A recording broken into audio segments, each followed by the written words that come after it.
The stars are right, and that means it's time for another episode of Whisper in Darkness. I'm your host, the Man from Lang. Thank you very much for joining me today. On this episode, we are continuing with our review of the Rogue cards in the revised core set for the benefit of new players. This is part 2 of a 3-part series. We are taking a look at the second half of the level 0 cards.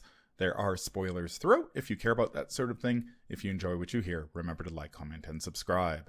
Just a quick reminder of how we rate cards here on the Whisper in Darkness. The best of the best get an Elder Sign, while the worst of the worst get an Auto Fail, and the cards in between get a +1, 0, or Elder Thing respectively.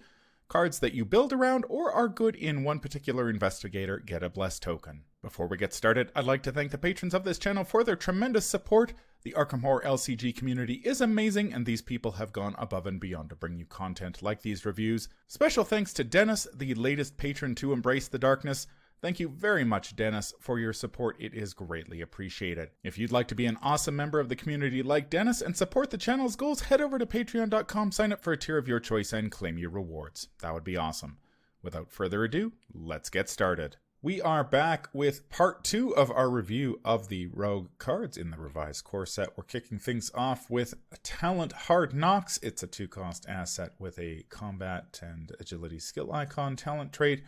As a free triggered ability, spend 1 resource, you get +1 combat for this skill test. And as a free triggered ability, you may spend 1 resource, you get +1 agility for this skill test. Either of those boosts can be helpful to Skids and or Wendy. Yeah, and Wendy, this is a pretty decent way to deal with swarms of rats if you need to. Sometimes you don't want to evade them, you just want to ping them off and be done with it. So it can be nice in those situations. And with Skids, being able to spend like 1 resource, go up to a 4, and then commit an overpower or something like that, maybe go up to a 7 with a gun or a weapon, that could be pretty decent as well to help you tackle the Ghoul Priest later in the game. And maybe you want to spend 1 resource with Wendy or with Skids to get to that +2 range out of Grasping Hands. So it can be decent in those situations as well. I think it's okay. Yeah, I think it's okay as well. To be honest, I like the willpower boosters a bit more. So in Skids' case, I'm a bigger fan of physical training because when you really want to pass something, it's often a willpower test. So I would run physical training over Hard Knocks and Skids. And I think I'd run Dig Deep over Hard Knocks and Wendy for a similar reason. I think it's just because willpower is that can really shut you down. So those 2 talents feel like they can really save you. Less so Hard Knocks, I'd say. Yeah, I think I've run Hard Knocks in Skids, and again, like many of the talents, I think it's a one of in some decks, and in other decks it's doesn't make the cut. I know that once your card pool expands and you get Jenny, who is all about spending money to pass skill tests, a lot of the talents are a lot more appealing. There are 2 upgrades for Hard Knocks. The level 2 upgrade, which is free, is in the Return to the Night of the Zealot product, and the level 4 upgrade, which enters play with the 2 resources that replenish themselves, is in the Lair of Dagon. So if you're looking to upgrade your Hard Knocks, those are the packs you need to go to. Again, usually, as with most of the talents, these are better sort of later game, mid to late game, once you've got yourself set up and you're not spending all of your money on expensive assets. Then you can get these talents down and boost your skill tests a little bit. How would you rate this card? I think I'd probably give it either a 0 or an Elder Thing. I think this talent, sort of like Matastrophic said, you probably want physical training or Dig Deep over Hard Knocks in the 2 investigators that can take those cards. Yeah, I feel the same way, Elder Thing. It just seems like of the talents, if I have a choice, it's not going to be Hard Knocks. It could also be because, in a way, combat and agility kind of do the same thing. They help you deal with enemies. At least with some of the other talents, especially the willpower ones, they help you deal with treacheries, and then physical training also helps you deal with enemies. It helps you tackle 2 problems. Where it seems like Hard Knocks, those 2 stats are like kind of conflicting with each other. I think I'm going to give this one a 0 simply because I do really like the new art on the new Hard Knocks. A great. Ooh, I haven't seen the new art yet.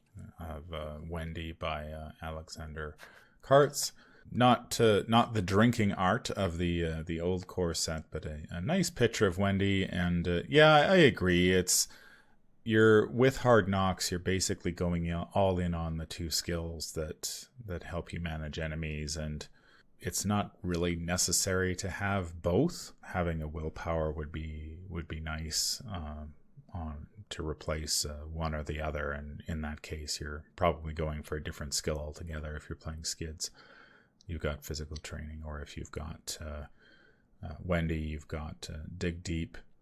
But I don't really have a problem with this card. If you're playing an offensive version of skids and you want combat to deal with enemies and then to fall back on that agility if necessary, there are a lot worse cards you could play in the revised core. So if somebody showed up at the table with one of these in their deck, I wouldn't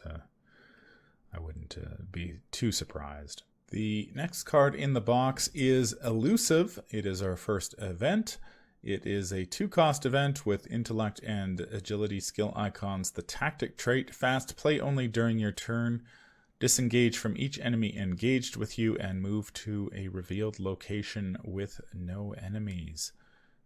The ability to move to any revealed location on the board is extremely powerful, and this will literally break certain scenarios once you get past the core set.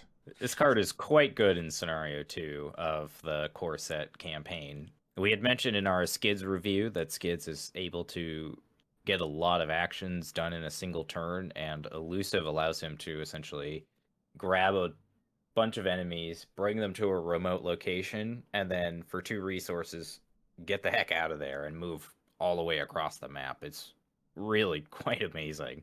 And as Man from Lang was saying, it is quite literally game-breaking in certain scenarios. There's really just not a lot to say about this card. It generates so many actions for free. It's quite ridiculous. When it works out. Now, my experiences have been that it doesn't always work out perfectly. One thing to note is that when you use Elusive, you disengage from the enemies. That does not exhaust them, which means if you're at a location with a pal and you disengage from the enemies, they go to the other guy. It's not always what you want. You don't always want to be handing off your enemies to your friend. So it can get a little. It's the nuances, the restrictions, that make Elusive. It's not a one and done. This is always amazing. It's you got to work at it a little bit. You got to find the situations where Elusive is pretty great, and they're not always going to show up every game. Another thing about Elusive is that the requirement that you go to a revealed location with no enemies. There are a decent amount of scenarios, particularly in the Dunwich Legacy campaign, where backtracking is not what you want to do. Perfect example, Essex County Express. Backtracking, bad. Don't do that. So if you're always moving forward, which is a good thing if you're doing well at a scenario and you're moving forward into new locations each time, Elusive is not really going to help you out because you'll backtrack, but that enemy is still there and you got to go back through them again. Maybe you need manual dexterity in that case. There can also be situations where say like your gun runs out of ammo and you need to be able to play another one, and Elusive can put you in a location with no enemies so you can play your weapon and then move back in and shoot. So I think another thing with Elusive is to not be greedy with it, because even if it generates 2 actions, like that can be literally game saving. Plus, it lets you set up for a dynamite blast. Mm-hmm. Yeah, I guess all I'm saying is that it's very good. But as a frequent rogue player, there have been quite a few games where Elusive ends up sitting in my hand. So don't expect it to do everything. Yeah, I think my experience, it's usually, as a solo player, it's not so much the enemies I'm worried about. It's the revealed locations that are the problem.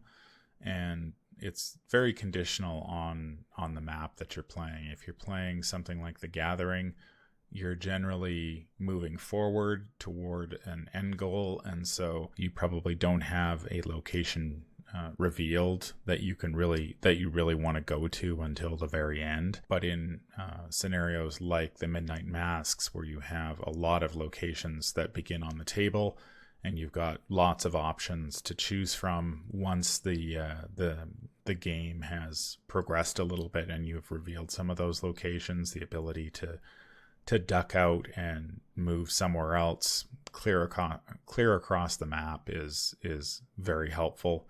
But yeah, there are quite a few scenarios that you'll encounter as you dig a little bit deeper into the game where they are very linear and you're progressing forward and going back is not really an option. And so Elusive's value really drops pretty quickly. And I mean, the icons are nice, but they're, again, like Nate says, typically you want 2 of 1 rather than 1 in 1. 1 in 1 just doesn't quite do enough to get you over the hump most of the time. I do like this card. I played a lot of it when the core set was released. I don't play it all that much anymore, but there are certain scenarios where if you can get it in your deck, and rogues do have a way with adaptable from the Dunwich Legacy where you can sub in a level 0 card pretty easily into your deck. Picking up Elusive for a scenario is not that difficult to do. How would you rate this one? I think for me, this gets a pretty solid +1. I can think of a lot of situations where Elusive can be really handy, and having this in your back pocket when those situations come up is really quite helpful. Yeah, I'd give it a +1 as well. It is definitely above average, and I think you could do a lot worse than having 1 Elusive in your deck. I think 2 Elusive is probably a bit too much because I just sense Elusive being clutch like once per scenario at max. 2 per scenario? Man, you're doing a lot of retreating. I don't know what's going on with your game. Yeah, I think in those linear scenarios in multiplayer, Elusive might not be too bad if you're using, say, Skids or Wendy to pin down the enemies somewhere and hold them back while the other players progress forward, and then it's easy for you to catch up by, say, playing Elusive and dumping all the enemies further away. So even if they have Hunter, you've got a pretty good head start on them. So as long as the rest of the group can sort of keep progressing forward, you're in a pretty good spot. I think this one's a +1 for me. I've had a lot of fond memories of playing this card and doing some pretty wonderful things with it. Once you get into some of the other scenarios, there are some pretty interesting tricks that you can use this card that aren't immediately obvious because it does have that fast keyword, and you can pull off some pretty intricate plays that are not immediately obvious. But yeah, this is a good one. The next card is Backstab. It is a 3-cost event with combat and agility skill icons. The tactic trait, fight. This attack uses agility instead of combat. This attack deals +2 damage. I believe this is the first card of relatively few still in the game that allows you to substitute your agility instead of your combat. And +2 damage is pretty fantastic.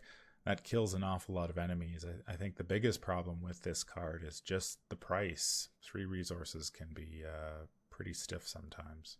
Yeah, it can be. There are times when you may spend your resources on, say, physical training or dig deep to pass that frozen in fear test, and then you need to be able to kill a 3 health enemy, and all of a sudden you find yourself with only 2 resources. That can be a difficult situation, but Backstab is a card that gains a lot of stock as you grow your collection, as there becomes a common theme that 3 health enemies are sort of the new 2 health enemies. So you need to be able to deal 3 damage, and being able to do that in a single action is probably the most efficient you're going to get, at least at level 0. This card it's okay. It is very expensive for what it does. I do think that Backstab suffers, you were mentioning, as your card pool expands, that I think other options that have come since are just like, maybe not categorically stronger, but stronger than Backstab. I'm thinking Cheap Shot from the Winifred Habnick starter deck, and I think somewhere in Carcosa, because that adds 2 stats to your fight check. May not do as much damage, but it adds 2 stats, for the cost of playing an event and spending some resources. Like, personally, I like looking at those first for events because you're more likely to get the attack to land because you're adding 2 stats. That's kind of the problem with Backstab is you often have to spend 3, and then you're going to feel like you're going to need to boost it even further. So if you're relying on, say, Hard Knocks or, or so, like you're looking at 5 or 6 cost just to like get this thing to land. And that can be kind of rough. For me, it's often the price tag on this one is usually I always seem to end up a resource short, or 2 resources short, or I end up with an enemy and I have 0 resources, and then you've got this long, slow build up as you try to gain enough resources in order to backstab them.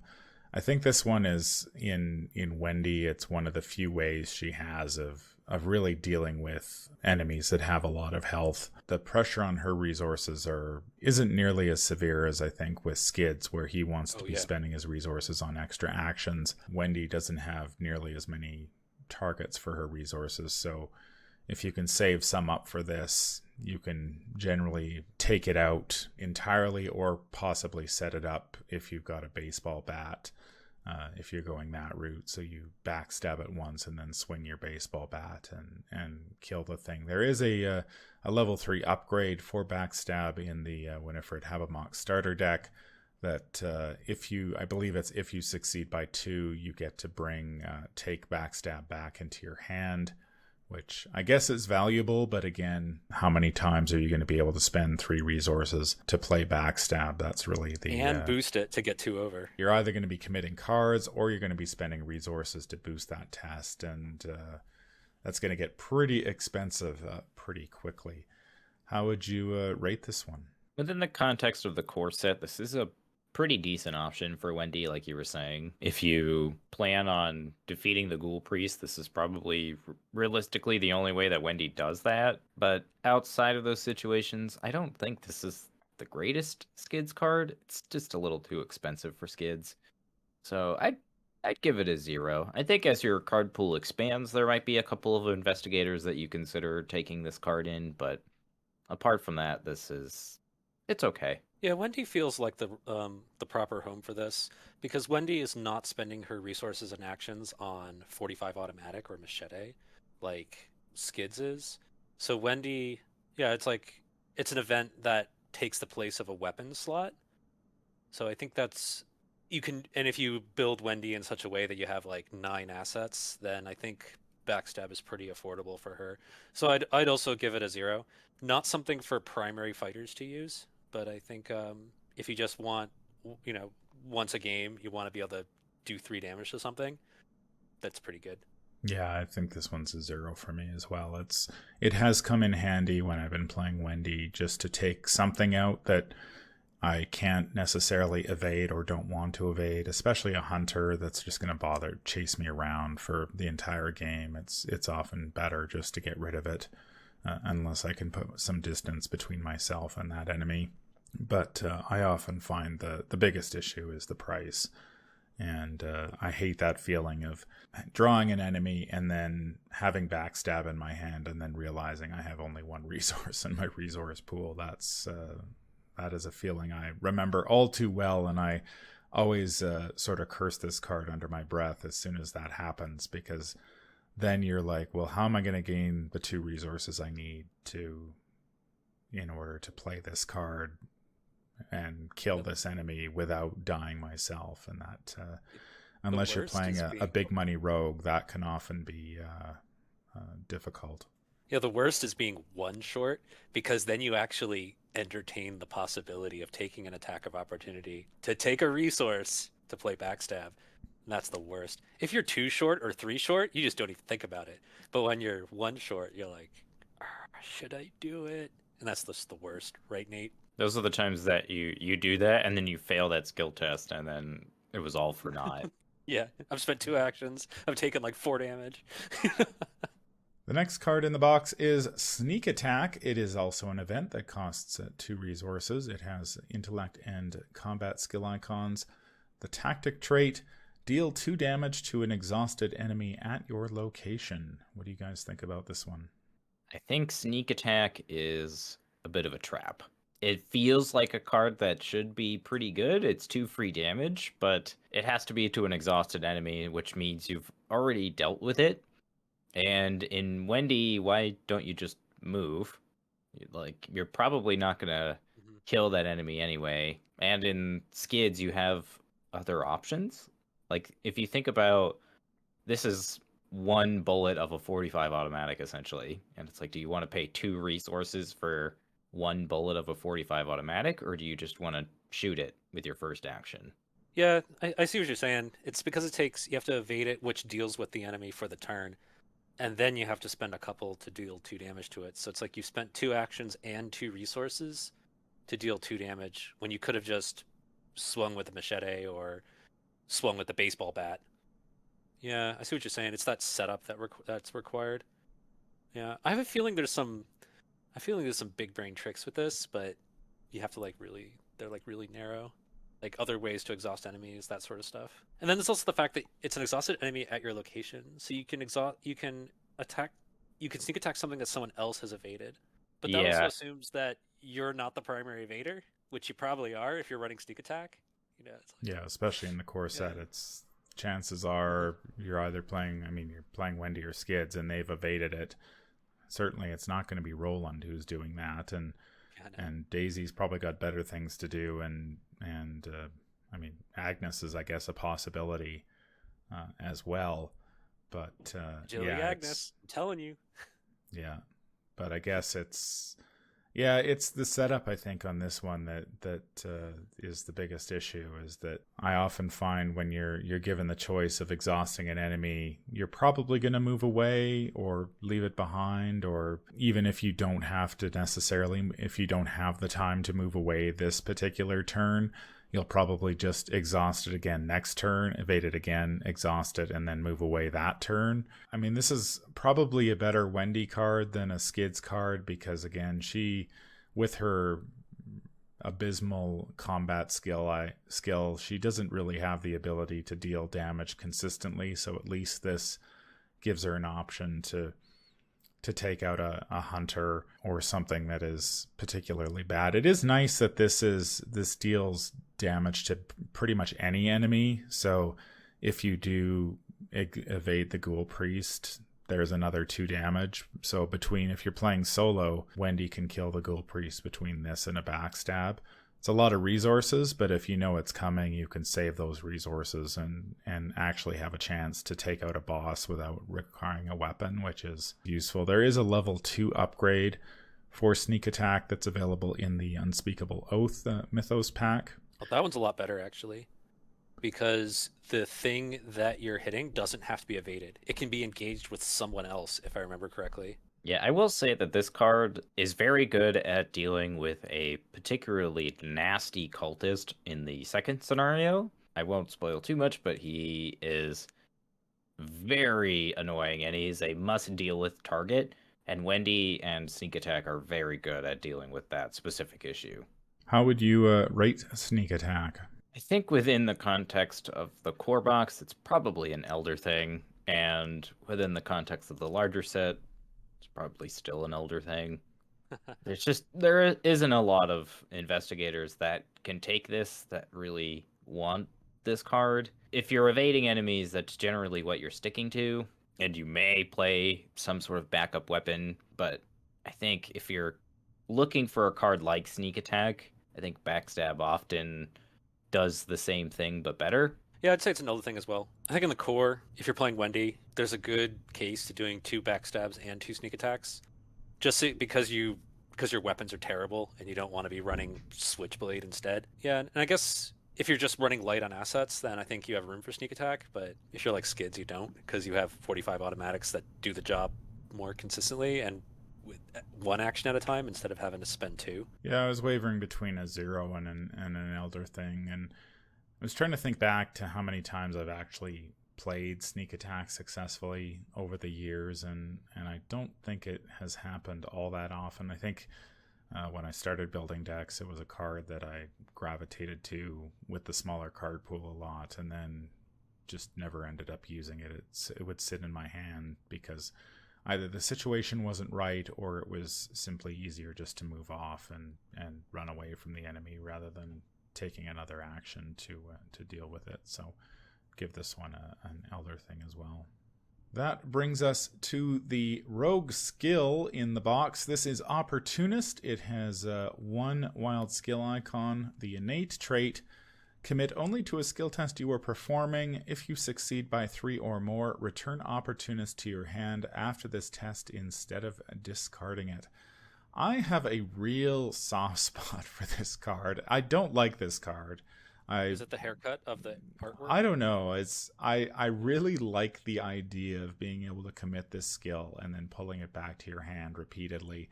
This card is not the right version of it. The level 2 upgrade from the Undimensioned and Unseen Mythos pack is a lot better because it reduces the succeed by to a 2. So you actually can reasonably do it sometimes. But I don't know. I just have a soft spot for this card. I keep trying to make it work, and more often than not, it just ends up disappointing me because occasionally you can pull off the succeed by 3, and then you don't, and you end up discarding Opportunist, and you have nothing to show for it. I think that depends on what you mean, nothing to show for it. If you're succeeding that test, it did its job, I think. Opportunist is interesting. I think it's a much better card in Wendy, because Wendy has 4 willpower, so there's a chance that you could commit this to, say, a Rotting Remains or a test of Frozen in Fear, and then you draw a +1 or an Elder Sign or a 0 or something, and you put this back into your hand, and then you get to use it one more time. I think that's plenty of value for it, for just a single card. And if you happen to get it twice, that's great. It's also worth noting, I think, that this is one of the only cards with a wild skill icon in the core set, other than a card that will... There aren't many, and once you have lockpicks, you can pretty reliably trigger this. Personally, I think this card's a trap, because personally, I think in like just about all circumstances, you're probably better off, well, running Unexpected Courage, because it's 2 wild icons. Yeah. Of course. Running Lucky in Wendy, or running like any of the 4 neutral skills: Overpower, Guts, Manual Dexterity, Perception, because those give you 2 icons, and then you get to replace the card just for succeeding. You don't have to succeed by 3, which is... Yeah, that is true. I mean, I would definitely take the neutral skills over Opportunist, but within the confines of just the revised core set, your options are fairly limited, and especially if you're playing both Wendy and Skids, somebody's going to have to take this card, and I think someone's going to have to take it. Yeah. I think his card, and I think his cards 29 and 30. This is plenty serviceable. I think the issue that you can run into with this card is that, especially with the addition of lockpicks to the revised core set, I mean, Skids and Wendy are both going to be killing it on their tests with lockpicks, and so you don't really need to commit Opportunist to those tests, and that's the biggest issue with it. It's like, sure, you get it back, but you didn't really need to commit it in the first place. It's all the other tests that you want to commit this to and try to get it back that are going to be a lot harder to succeed by 3, and that's why just succeeding by 3 consistently is very difficult within the context of the revised core, and I prefer the level 2 upgrade because it reduces that succeed to 2, and then you actually can be in situations where you commit Opportunist, you pass the test that you didn't think you were going to pass by 2, you get the card back, and then you get to do it again, which is quite nice. Sometimes I get on a roll with this card and I'm able to succeed by 3 a couple times, but more often than not, it's just like, I think if you get one use out of this and get it back, that's pretty much what you got to be happy with. And if you think you're going to be committing this to every skill test and pulling it back, I think you're in for a rude awakening, because succeeding by 3 is just, barring agility, it's pretty tough. How would you rate this one? I think within the core set, it, for me, probably gets a 0. It's fine. It has a wild skill icon on it. I'm kind of hard pressed to give it an elder thing at that point. Like you said, don't expect to trigger this more than once, I think, a game.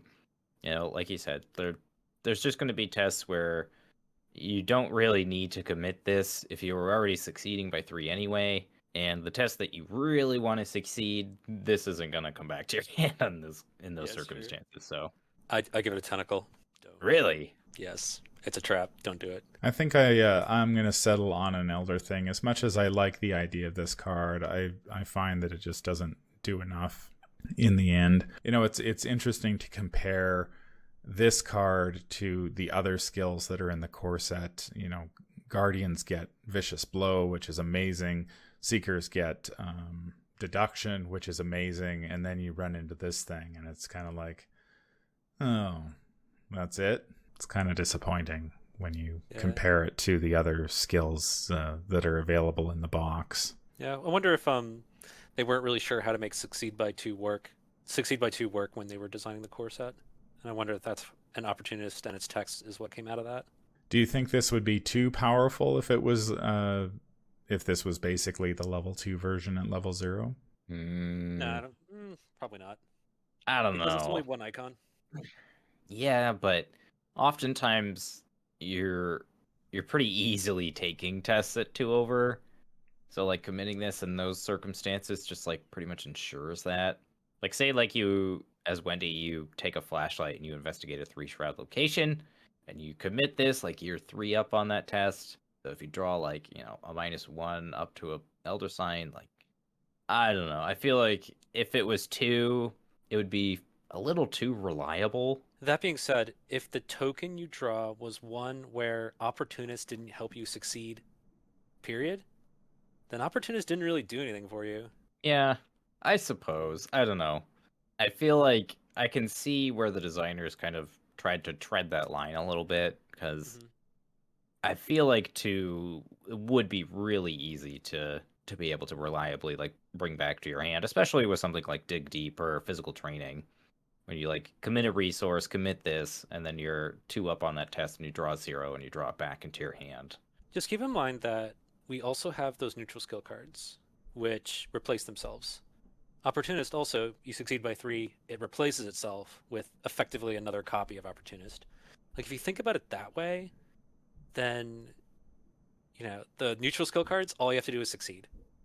With Opportunist, you have to succeed by 3 to get another card. Mm-hmm. Yeah, it's definitely not better than the neutral skill cards, for sure. But, I do think that if it was at 2 over, then you could pretty reasonably build around it. That's going to do it for part 2 of our look at the rogue cards in the revised core set. Not a great deal to get excited about in this batch. I do think that most of these cards do serve a purpose. They are role fillers. I mean, most of the cards that we looked at were... actually pretty much all of them were enemy management options, and those are important cards to have in your deck. And while they're not the 45 or the machete, they're serviceable in certain investigators. I think it's important to keep in mind that especially with this batch of cards, a lot of these, I mean at least 3 of them are events, and Wendy can get a little bit more value out of events than most investigators, because she can pitch these to a skill test and then replay them from her discard pile using her amulet. So that's something to keep in mind, both with the events in the revised core and then going forward as you expand your collection. Every rogue and survivor event has the potential to be to serve double duty in Wendy. So you need to sort of evaluate them within that context as well. Wendy can definitely play 2 elusives, I'd say, because she can, the second copy of elusive that she doesn't need, she can pitch it to her ability, or pitch it to her ability and reuse it for her amulet. And rogues do receive, in later expansions, they do receive events that have 2 of the same icon, which is pretty great as well. So you've got cards that have 2 intellect, 2 combat, or 2 agility skill icons, so you can really leverage those to not only pass a skill test, but then recycle them with Wendy later. That's going to do it for this episode. If you enjoyed what you hear, remember to like, comment, and subscribe. If you need to contact me, I can be reached at manfromlang@gmail.com. I'm also on Twitter at manfromlang. Until the stars are right, keep your shotgun close and your elder sign closer. Take care out there, and happy investigating.